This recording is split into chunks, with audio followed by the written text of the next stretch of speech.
जय हिंद दोस्तों। चलिए आज देखते हैं हिंदी के कुछ महत्वपूर्ण क्वेश्चन जो यूपी लेखपाल और बीएड एंट्रेंस एग्जाम दोनों के लिए क्या है महत्वपूर्ण है। चलिए पहला क्वेश्चन देखा जाता है। तो दिया कि खेत रहना का मुहावरे का अर्थ क्या होगा। तो इसका खेत रहने का मुहावरे का अर्थ होगा कि युद्ध में हार जाना। चलिए अगला क्वेश्चन देखते हैं कि अगला क्वेश्चन दिया है आपका, काल कितने प्रकार के होते हैं। तो 3 प्रकार के होते हैं, भूतकाल, भविष्य काल और वर्तमान काल। फिर अगला क्वेश्चन दिया कि संधि के कितने प्रकार हैं। तो 3 प्रकार होते हैं। तो कौन कौन से होती हैं, स्वर संधि, व्यंजन संधि और विसर्ग संधि होती है। चलिए आगे देखते हैं। आगे है आपका कि इनमें से खेलना शब्द से बना विशेषण। इसमें बताना है कि आपको खेलने शब्द से कौन सा विशेषण बना है। तो देखिए इसमें क्या दिया, खेलना, खेलना मतलब क्या, खिलाड़ी। इसका विशेषण बताना कि कौन सा विशेषण है। तो किसका, खिलाड़ी का।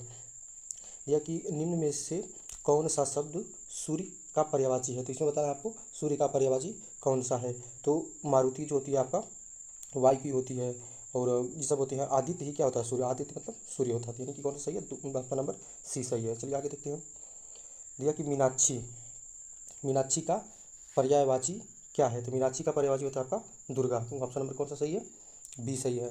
चलिए क्वेश्चन नंबर 7वां देखते हैं। दिया कि उत्थान का विलोम शब्द क्या होगा। तो उत्थान, उत्थान मतलब कि आगे बढ़ना। तो पतन मतलब उत्थान क्या होता है, आगे बढ़ना होता है। पतन मीन्स क्या होगा, पीछे, यानी कि इसका उत्थान का विलोम क्या होगा, पतन होगा। चलिए आगे देखते हैं। दिया है कि निम्न में से कौन अथ का क्या है, विलोम है। तो अथ का विलोम क्या होता है आपका, इत होता है। तो फिर आगे देखिए दिया है कि कमल नयन में कौन सा समास है। तो कमल नयन में आपका क्या है, कर्मधारय समास है। ठीक है, कमल नयन में कौन सा समास है, कर्मधारय समास है। चलिए आगे देखते हैं। तो आगे दिया है आपका कि जो पहले कभी न हुआ हो। इस वाक्यांश के लिए प्रयुक्त शब्द बताना है, कि एक शब्द बताना है कि जो पहले कभी न हुआ हो।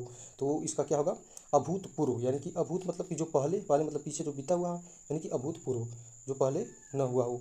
फिर आगे देखिए, चलिए आगे देखते हैं। इसमें दिया है कि अरहर की टट्टी गुजराती ताला का सही अर्थ बताना है इसमें आपको। तो इसका सही अर्थ आपका होगा ऑप्शन नंबर बी। इसका सही अर्थ कौन सा होगा, ऑप्शन नंबर बी सही होगा। जैसे कि दिया कि छोटी वस्तु के लिए अधिक व्यय करना। इसका मतलब यही है कि अरहर की टट्टी गुजराती ताला, यानी कि जितना आवश्यकता नहीं है उससे बड़ी चीज़ हम लगा रहे हैं। तो इसके लिए कौन सा ऑप्शन सही होगा, ऑप्शन नंबर बी सही होगा। चलिए अब और देखिए आगे क्वेश्चन नंबर 12। देखिए देखिए इसमें दिया है कि आटे दाल का भाव मालूम होना। ये क्या है, कहावत है। तो कहावत का क्या बताना है आपको, कहावत का अर्थ बताना है। तो आटे दाल का भाव मालूम होना यानी कि कठिनाई का अनुभव हो जाना। इसका मतलब क्या होगा, कठिनाई का अनुभव हो जाना। फिर दिया कि निम्नलिखित में से शुद्ध वर्तनी वाला शब्द है। तो इसमें बताना है कि आपको शुद्ध वर्तनी वाला शब्द कौन सा है। तो उज्ज्वल, ये भी सही नहीं है, ये आधा जय होगा। फिर कहाँ पे, ठीक है। आगे चलिए देखिए, ये भी नहीं सही है, ये भी नहीं सही। क्वेश्चन नंबर, हाँ सॉरी, क्वेश्चन नंबर 13 का आपका कौन सा सही, उज्ज्वल। इसमें क्या है, आधा जो होगा, ये सही है। देखिए ये दिया है उज्ज्वल, ये भी नहीं सही है, ये भी नहीं। उज्ज्वल का सही क्या है आपका, ऑप्शन नंबर बी उज्ज्वल। इसमें क्या होगा, आधा जो होता है। फिर आगे चलिए देखते हैं। दिया है कि किस कारक में से विभक्ति का प्रयोग साधन अर्थ में होता है। इसमें बताना है आपका कि किस कारक में, कारक के में विभक्ति से विभक्ति, यानी कि से विभक्ति का प्रयोग किस कारक में होता है। तो आपका क्या होता है, करण में होता है। दिया है साधन के, साधन में किसमें होगा, करण में होगा। ठीक है, चलिए आगे देखते हैं। यहाँ पे कुछ आपको गद्यांश दिया, तो इस गद्यांश को आपको क्या करना है, पहले रीड करना है। तो रीड करके ही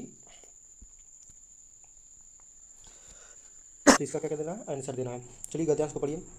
दिया कि हमारी हिंदी हिंदी सजीव भाषा है। आरंभ से ही यह गतिमान रही है। इसी कारण इसे अरबी, फारसी आदि के संपर्क में आकर इसके इनके सॉरी आकर इनके तो शब्द ग्रहण किए ही हैं। अब अंग्रेजी के भी शब्द ग्रहण करती जा रही है।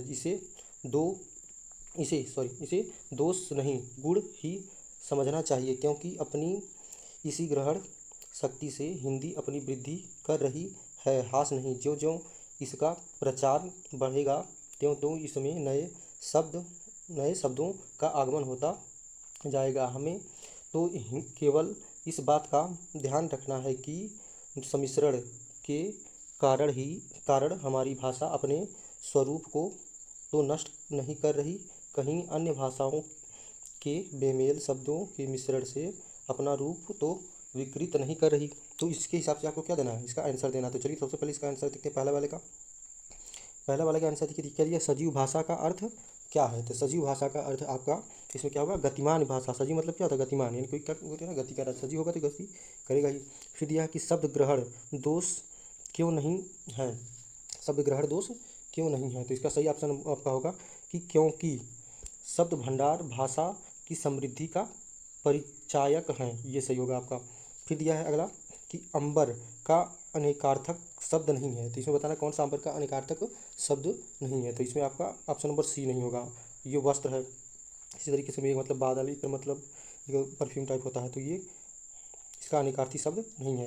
अंबर मतलब भी क्या होगा, वस्त्र ही होगा, इत्र होगा, मेघ होगा, बादल सब उसी का है, लेकिन ये क्या है, नहीं होगा। ऑप्शन नंबर सी इसका नहीं होगा। चलिए आगे देखते हैं। रिया की हिंदी में कितने वचन होते हैं, इसको बताना है। तो बताइए आप लोग, हिंदी में कितने वचन होते हैं। तो हिंदी में आपका कितने वचन होते हैं, 2 वचन होते हैं। आगे देखते हैं, निम्न में से एक वचन होता है और बहुवचन सिर्फ होता है। फिर यह निम्न में से तस्तम शब्द का चयन कीजिए। तो इसमें बताना आपका तस्तम शब्द कौन सा है। तो क्या है, अंधकार आपका क्या है, तस्तम है, और सब क्या है, तद्भव है, ये आंसू ये सब क्या है, तद्भव शब्द है। चलिए क्वेश्चन नंबर 20 देखिए। क्वेश्चन नंबर 20 में आपका दिया है कि महोत्सव में कौन सी संधि है। तो महोत्सव में आपकी क्या है, यड़ संधि। जैसे महाधन उत्सव, तो महाधन उत्सव, तो यहाँ पे क्या, अधन उ बराबर क्या होता है, ओ होता है। तो याद रखिएगा कौन सी संधि है, यड़ संधि है। सॉरी यड़ संधि नहीं इसमें होगा, यड़ संधि नहीं है इसमें। इसमें आपकी क्या है, गुण संधि है। कौन सी संधि है, गुण संधि है आपकी। चलिए ठीक है, आगे देखते हैं। कि अधन उ बराबर क्या होता है, ओ, तो इसमें कौन सी संधि होगी, गुण संधि होगी। चलिए अगला क्वेश्चन नंबर देखते हैं। क्वेश्चन नंबर 21 देखिए। क्वेश्चन नंबर 21 में आपका यह कि पीछे पीछे चलने वाला, तो पीछे पीछे चलने वाले वाक्यांश शब्द का एक अर्थ बताना है, एक शब्द बताना है इसका। तो इसका सही आंसर आपका होगा ऑप्शन नंबर डी, अनुगामी। अनुगामी मतलब जो पीछे पीछे चलते हैं। निम्न में से कौन सा तस्तम शब्द है। तो इसमें बताना कौन सा क्या है, तस्तम शब्द है। तो कौन सा तस्तम शब्द है, अशीति। अशीति क्या है आपका, तस्तम शब्द है। फिर आगे दिया कि निम्न में से किस शब्द की वर्तनी शुद्ध है। इसमें क्या बताना, आपका वर्तनी शुद्ध बताना है। तो इसमें आपका अत्यधिक क्या है, वर्तनी शुद्ध है। व्यवहारिक में भी इधर तरह था, मिष्ठान भी गलत है, अधीन भी गलत है। इसमें क्या बताना, वर्तनी शुद्ध बताना है। चलिए आगे क्वेश्चन देखें। दिया कि लिंग के कितने भेद होते हैं। तो लिंग को आपका क्या बताना, भेद बताना, यानी कि प्रकार बताना है, कितने प्रकार होते हैं किसके, लिंग के। तो लिंग के आपके 2 भेद होते हैं, कौन सा, पुल्लिंग और स्त्रीलिंग। चलिए आगे देखिए। यह कि आपने आपने हाथ से स्वयं काम करो, अपने हाथ से स्वयं काम करो, अपने हाथ से स्वयं काम करो, वाक्य का शुद्ध रूप क्या होगा। तो इसका शुद्ध रूप बताना है। तो इसका आपका शुद्ध रूप होगा कि अपना काम स्वयं करो, अपना काम स्वयं करो, इसका क्या होगा, शुद्ध रूप होगा। थैंक यू, धन्यवाद।